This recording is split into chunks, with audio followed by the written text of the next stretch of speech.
Je m'appelle Emily Harper, j'ai 31 ans, et j'ai passé les 8 dernières années à chercher un remède contre la maladie d'Alzheimer, une maladie qui a volé le rire de mon père et m'a laissé avec un besoin brûlant de faire une différence.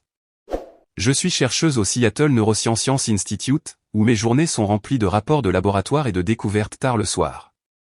Le travail de ma vie est motivé par le souvenir du sourire qui s'évanouissait de papa, mais ma famille maman, mon frère Nathan, et sa femme Claire le voient comme une obsession excentrique, pas une carrière. Ils préféreraient que j'aie un emploi normal, comme Nathan, qui rénove des maisons dans le marché en plein essor de Seattle. Alors, quand je suis rentré un jour plus tôt d'une conférence à San Francisco, épuisé mais pleine d'énergie après avoir présenté mes dernières découvertes, tout ce que je voulais, c'était le calme de mon propre lit dans la maison de style Craftsman dont je suis copropriétaire avec Nathan. Au lieu de cela, je suis entré dans une scène qui a bouleversé mon monde. L'Uber m'a déposé à un pâté de maison de chez moi car des voitures encombraient chaque centimètre de notre rue tranquille. J'ai pensé qu'un voisin organisait une fête jusqu'à ce que je reconnaisse la Jeep cabossée de l'oncle Tom et la Prius de ma cousine Lisa avec son autocollant de yoga. Mon estomac s'est serré tandis que je traînais ma valise plus près. À travers la lueur de la fenêtre de mon salon, une bannière criait « La famille », c'est pour toujours en lettres rouges audacieuses.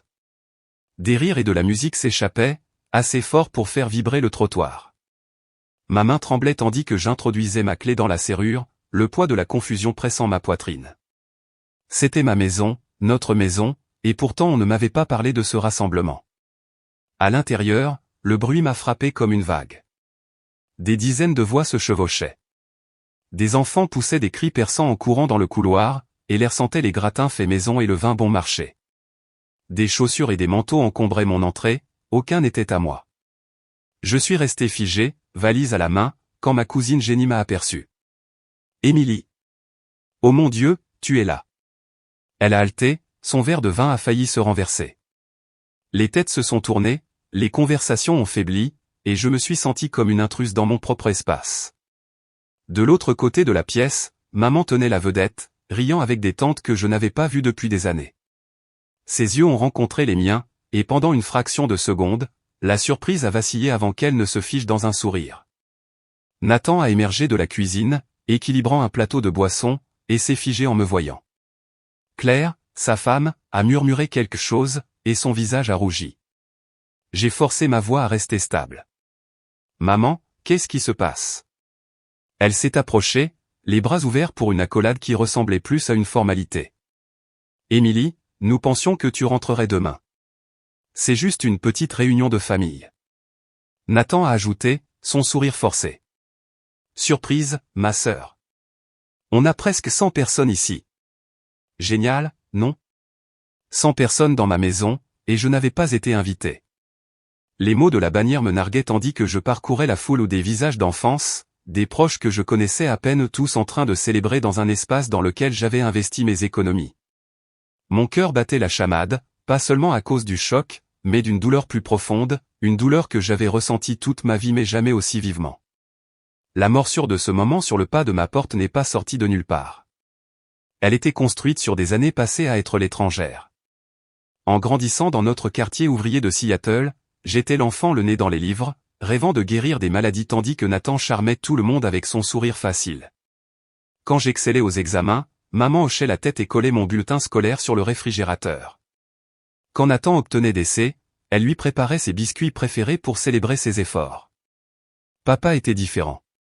Il me glissait de doux mots de fierté, comme quand j'ai gagné un concours de sciences à 15 ans. Mais il est mort de la maladie d'Alzheimer il y a 6 ans, laissant un vide que j'ai essayé de combler depuis. Sa maladie m'a poussé à faire de la recherche, à me battre pour d'autres comme lui, mais maman et Nathan voyaient cela comme moi me cachant dans des laboratoires. Après la mort de papa, maman ne pouvait pas se permettre la maison seule, alors Nathan et moi l'avons achetée ensemble. J'ai utilisé l'argent de ma bourse de recherche pour ma moitié, pensant que la copropriété pourrait nous rapprocher. Nathan et Claire ont pris le rez-de-chaussée. J'ai eu l'appartement à l'étage, et maman s'est installée dans l'annexe que nous avons construite dans le garage. Nous avions un accord légal, l'idée de mon avocate Lisa au stipulant les limites, comme pas d'invités non conviés dans mon espace. Cela semblait excessivement formel à l'époque, mais je faisais confiance à ce qu'il garantirait l'équité. Pendant un temps, cela a fonctionné. Je voyageais pour des conférences, Nathan et Claire organisaient leur dîner chic, et maman passait dans mon appartement sans prévenir, réarrangeant mes livres pour aider. J'ai essayé de me connecter aux des brunchs du dimanche quand je n'étais pas au labo, des dîners de fête où j'écoutais les histoires immobilières de Nathan pendant que mes étapes de recherche passaient inaperçues. L'année dernière, mon travail sur les voies protéiques de la maladie d'Alzheimer a été publié dans une revue de premier plan. Personne ne l'a mentionné, mais la nouvelle annonce immobilière de Nathan a déclenché un toast familial. Il y a 3 mois, j'ai envoyé un message à Nathan à propos de la conférence de San Francisco, lui demandant de surveiller ma place. Tout va bien, la maison sera tranquille, a-t-il répondu. Ce message me hantait maintenant, debout dans mon salon bondé. La conférence avait été un moment fort. Ma présentation sur la détection précoce de la maladie d'Alzheimer avait été saluée par les plus grands neurologues, et le docteur Patel, un expert de premier plan, m'avait invité à collaborer. J'ai écourté notre discussion pour prendre un vol tôt, allant même chercher des cadeaux, une figurine de tramway pour la collection de maman, de la bière artisanale locale pour Nathan, et des chocolats artisanaux pour Claire. J'avais espéré que nous pourrions partager un moment autour de mon succès. Au lieu de cela, je regardais une célébration familiale dont je ne faisais pas partie, mes cadeaux ressemblant à des jetons stupides dans ma valise. Le chaos de la réunion tourbillonnait autour de moi, mais c'était la violation de mon appartement privé qui me blessait le plus profondément. J'ai traversé la foule, ignorant les regards curieux, et j'ai monté les escaliers jusqu'à mon sanctuaire du 2e étage. Ma porte était déverrouillée, un signal d'alarme puisque je la verrouillais toujours. À l'intérieur, mon cœur s'est serré. Des matelas pneumatiques étaient étalés sur le sol de mon bureau, des valises étaient entassées dans les coins, et mon lit était un désordre de couvertures inconnues. Quelqu'un avait scotché des dessins d'enfants sur mes récompenses de recherche encadrées, et dans ma salle de bain, j'ai trouvé des tessons du coffret de montre antique de papa brisé sur les carreaux, un souvenir que j'avais chéri depuis sa mort. Ma gorge s'est serrée, mais j'ai tenu bon, prenant des photos de chaque détail, le lit froissé, le bureau encombré, le verre brisé. En bas, la fête battait son plein, le karaoké résonnait, des proches riaient autour d'assiettes de nourriture cuisinées dans ma cuisine. J'ai aperçu un poster d'arbre généalogique sur le mur, le nom de Nathan surligné en or, le mien à peine une note de bas de page. Un diaporama tournait en boucle sur un ordinateur portable, montrant des vacances auxquelles je n'avais jamais été invité. La bannière à la famille, c'est pour toujours sonné comme une cruelle plaisanterie. J'ai envoyé un message à ma meilleure amie, Sarah. Je viens de rentrer. Maison pleine de proches dont je ne savais pas qu'ils venaient.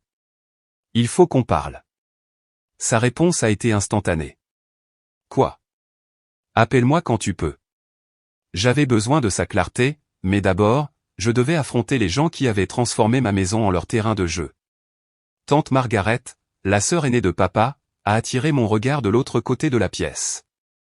À 76 ans, elle était perspicace et gentille, la seule parente qui s'était jamais intéressée à ma recherche. Elle s'est approchée, son visage s'adoucissant. Émilie, je n'avais aucune idée qu'on ne t'avait pas informé de cela. Ils ont dit que tu étais trop occupée, mais que tu avais donné ton accord. Ces mots ont confirmé que la trahison n'était pas un oubli, elle était délibérée. Ils étaient dans ma chambre, Margaret.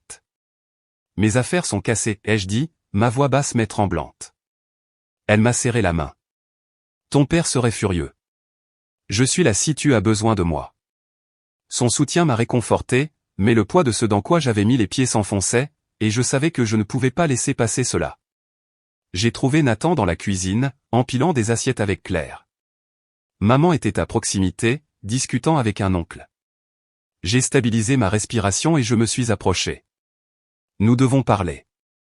Pourquoi on ne m'a pas informé de cette réunion? Ma voix était calme, mais à l'intérieur, j'étais une tempête. Le sourire de maman a vacillé. Émilie, nous pensions que tu serais de retour demain. C'est juste une petite réunion.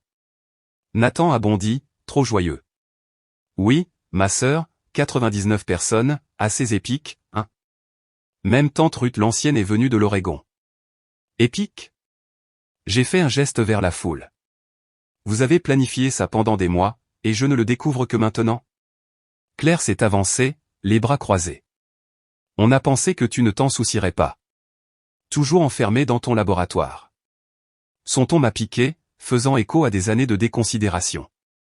Tu m'as dit que la maison serait tranquille, ai-je dit, fixant Nathan dans les yeux. Il s'est agité inconfortablement. J'ai mélangé les dates, d'accord? 6 mois de planification et tu as mélangé les dates? J'ai insisté. Maman a agité la main. C'était à la dernière minute, Émilie. Nous ne voulions pas te stresser avec ta conférence. Ma cousine Lisa a ajouté, inconsciente de la tension. J'ai réservé mon vol en janvier. J'attendais ça avec impatience. Ces mots ont frappé comme un coup de poing. Janvier, quand Nathan m'avait promis un week-end tranquille. Tante Ruth s'est approchée en boitillant, souriante. Émilie, Nathan nous a fait le grand tour. Il a dit que tu travaillais toujours, donc on pouvait utiliser ton espace. Ma mâchoire s'est serrée. Mon espace? Des gens dorment dans mon lit, utilisent ma salle de bain. Maman a interrompu, sur la défensive. Ils sont âgés, Émilie. Nous avions besoin de places confortables pour eux. Les excuses s'empilaient, chacune plus faible que la précédente, et je voyais clair. Ils avaient planifié cela derrière mon dos, misant sur mon absence pour éviter mes objections. De retour dans mon appartement, j'ai fait les 100 pas, essayant de digérer la trahison. Mes yeux se sont posés sur un dossier qui dépassait d'une pile de bagages d'invités dans mon placard. La curiosité l'a emporté sur la prudence, et je l'ai sorti. À l'intérieur, il y avait les documents financiers de Nathan en tentative de refinancement hypothécaire, relevés de cartes de crédit avec des soldes à 5 chiffres, et une demande de prêt rejetée. Mon pouls s'est accéléré. Il ne s'agissait pas seulement d'une réunion. Nathan avait des problèmes financiers, et la pression pour utiliser mon espace ressemblait à un pas vers quelque chose de plus grand. Nathan est apparu dans l'entrée de mon appartement, fermant la porte derrière lui. « M, on peut parler ?» Sa voix était plus douce, mais son agitation le trahissait. « Explique, ai-je dit, gardant mon ton neutre. » Il a soupiré, passant une main dans ses cheveux. La réunion, c'était maman, Claire et moi. Ça a commencé petit, mais tante Lisa a suggéré d'inviter tout le monde, et ça a grandi. On a pensé qu'avec toi à San Francisco.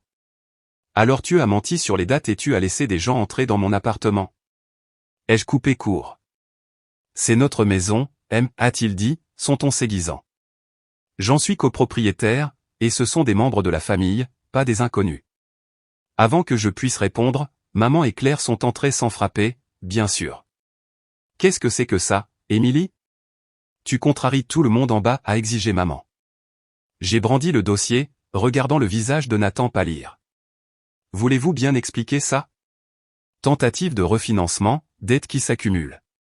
C'est un timing pratique pour une réunion, vous ne trouvez pas? Les yeux de Claire se sont rétrécis. Tu réagis de manière excessive. Nous ne pensions pas que ça te dérangerait, a ajouté maman. Tu es toujours si distante, Émilie.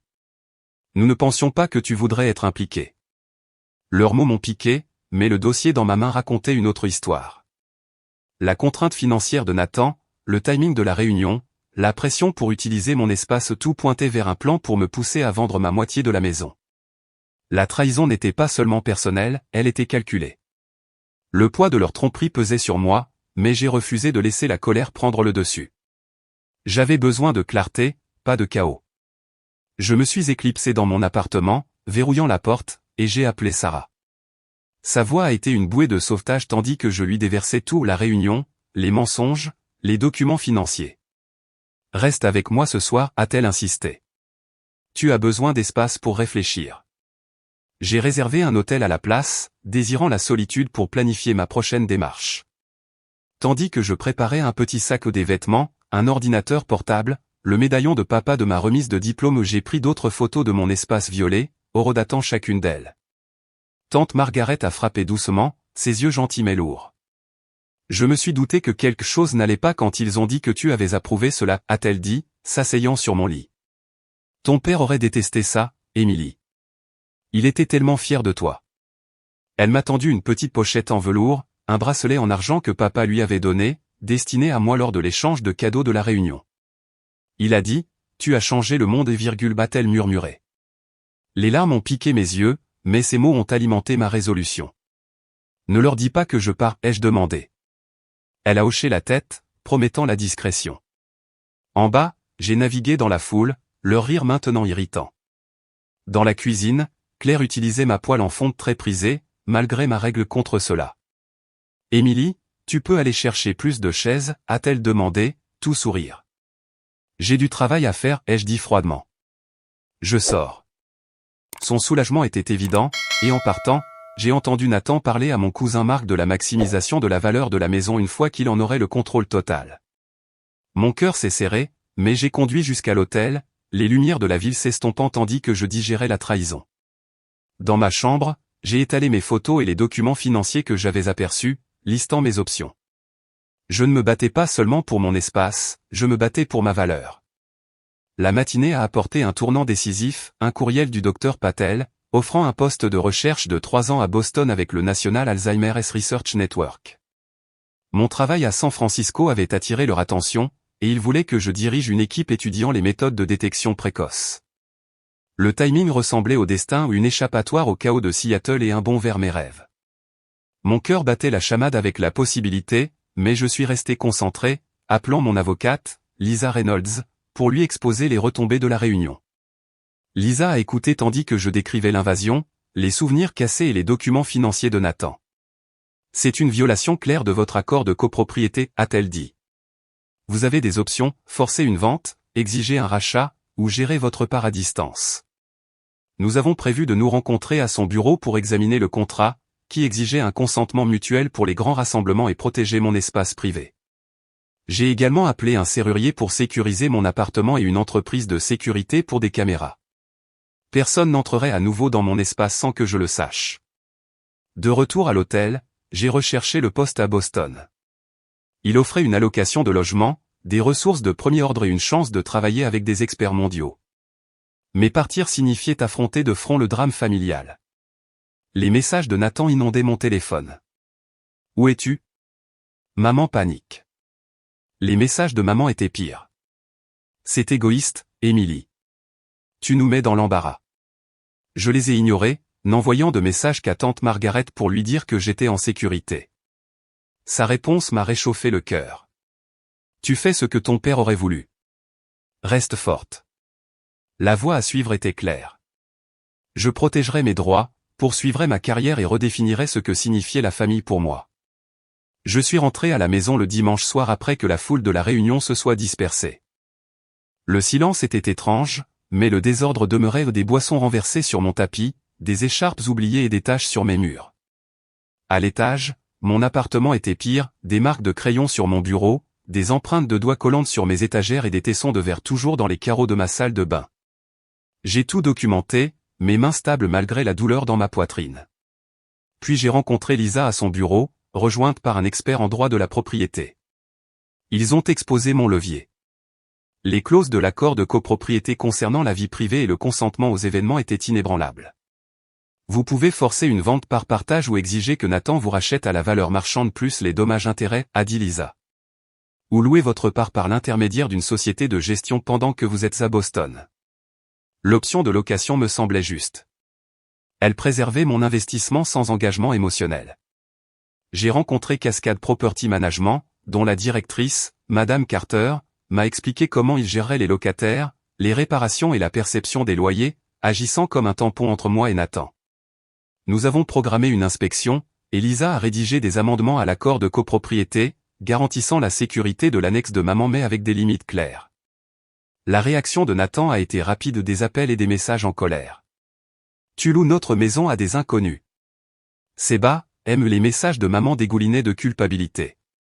Ma santé souffre à cause de toi. J'ai suivi les conseils de Lisa, ne répondant que par écrit. J'ai également envoyé un courriel à chaque invité de la réunion, exprimant poliment mes regrets de ne pas avoir été informé et mentionnant mon opportunité à Boston. Des réponses sont arrivées ou des excuses de tante Lisa et d'autres à qui on avait dit que j'avais approuvé l'événement. Leur choc a validé ma blessure, mais je me suis concentré sur l'action, pas sur l'émotion, alors que je me préparais pour un nouveau chapitre. Les semaines qui ont suivi ont été un tourbillon de planification. J'ai accepté le poste à Boston, commencé les démarches pour mon visa et trié mes affaires pour le déménagement. Les messages de Nathan ont oscillé entre la rage et la supplication. Tu nous déchires, monsieur, parlons-en. Ceux de maman étaient manipulateurs. Ma santé souffre à cause de toi. J'ai gardé mes réponses brèves et formelles, transmettant tout à Lisa. L'inspection de la propriété s'est déroulée sans heurts malgré la présence de Nathan, décontenancé, exigeant des réponses. Madame Carter a calmement expliqué mes droits de louer ma part, et il a reculé lorsqu'elle a mentionné les conséquences légales. Tante Lisa a appelé, mortifiée. Nathan et Claire ont dit que tu étais d'accord avec la réunion. J'ai dormi dans ton lit, Émilie. Je suis tellement désolé. Son honnêteté a blessé mais a aidé, confirmant la tromperie. Je l'ai remercié et j'ai ajouté sa déclaration à mes dossiers. Mon entretien vidéo avec l'équipe de Boston a été un point culminant. Ils étaient enthousiastes à propos de ma recherche sur les voies protéiques et ont offert un généreux forfait de relocalisation. Je leur ai parlé de ma situation, et ils m'ont donné 2 semaines pour finaliser ma décision. Pendant ce temps, j'ai rencontré ma banque pour sécuriser les bijoux de papa et d'autres souvenirs, et mon conseiller financier pour protéger mes biens. Les dommages de la réunion au coffret de montres cassées, tapis tachés seraient réparés par l'intermédiaire de la société de gestion, les coûts étant déduits des fonds partagés. Maman m'a coincé pendant l'inspection, m'accusant de détruire la famille. J'ai tenu bon. Il s'agit de respect, maman. Ma maison a été utilisée sans mon consentement. Quand elle a appris pour Boston, son visage s'est froissé. Tu nous quittes? J'ai hoché la tête. C'est une chance de faire ce que papa croyait que je pouvais faire. Pour la première fois, j'ai vu une lueur de compréhension dans ses yeux, même si cela n'effaçait pas la douleur. À Boston, j'ai trouvé ma place. Les laboratoires du National Alzheimer's Research Network étaient à la pointe, mes collègues brillants et collaboratifs. Le Dr Kim, un neurologue de Chicago, a loué ma méthodologie, et le Dr Alvarez m'a invité à coécrire un article. Après des années à me sentir invisible, leur respect était comme la lumière du soleil. Sarah est venue me rendre visite, remarquant à quel point je semblais plus libre, et nous avons ri autour d'un café au bord de la rivière Charles, construisant une amitié plus profonde que les liens familiaux. De retour à Seattle, la gestion de la propriété a fonctionné sans accroc. Un locataire professeur a signé un bail, et les tentatives de Nathan d'interférer se sont évanouies sous la pression légale. Après 6 mois, Nathan a envoyé un courriel. Réfléchis. La maison semble vide sans toi. Claire est enceinte, et je repense à ce que signifie la famille. Peut-être qu'on t'a poussé dehors. D'abord, maman a ajouté une note. J'ai gardé ton article sur le réfrigérateur. J'ai répondu prudemment, partageant les résultats de mes essais aux 82% de succès dans la détection précoce et les félicitant pour le bébé. Ce n'était pas le pardon, mais c'était un début. 1 an plus tard, Nathan a proposé de racheter ma part à la valeur marchande, financée par les parents de Claire. J'ai accepté, stipulant une bourse au nom de papa et la sécurité de logement de maman. L'accord s'est conclu proprement, rompant mon lien avec la maison mais pas avec les souvenirs. Je suis retourné à Seattle pour une conférence et j'ai rencontré Nathan, Claire, leur fille Lily et maman pour dîner. C'était hésitant. Les silences persistaient. Mais quand j'ai tenu Lily, sa petite main agrippant la mienne, j'ai ressenti une étincelle de connexion. Elle a les yeux de papa, ai-je dit, et le sourire de maman était doux. Il serait fier de toi, Émilie, a dit Nathan, mentionnant ma dernière publication. Ce n'était pas parfait, mais c'était honnête. De retour à Boston, j'ai appris que nos essais allaient être étendus, pouvant potentiellement sauver des milliers de vies. La bannière à la famille, c'est pour toujours avait été un mensonge, mais elle m'a appris à construire ma propre famille ou une famille qui me voyait, me valorisait et me soutenait. À tous ceux qui ont suivi ce chemin, merci. Vous avez marché avec moi à travers la trahison, les limites et les percées. Si mon histoire vous a touché, appuyez sur le bouton d'abonnement et rejoignez-nous là où chaque pas en avant raconte une histoire de résilience, de redécouverte et de redéfinition de ce que signifie la famille. Continuez à tracer votre propre chemin, et je vous retrouverai là où votre cœur trouve l'accomplissement, la paix, etc. Vous pouvez ajouter un mot final ici si vous le souhaitez, mais il est également possible de terminer brusquement comme c'est courant dans les contenus en ligne.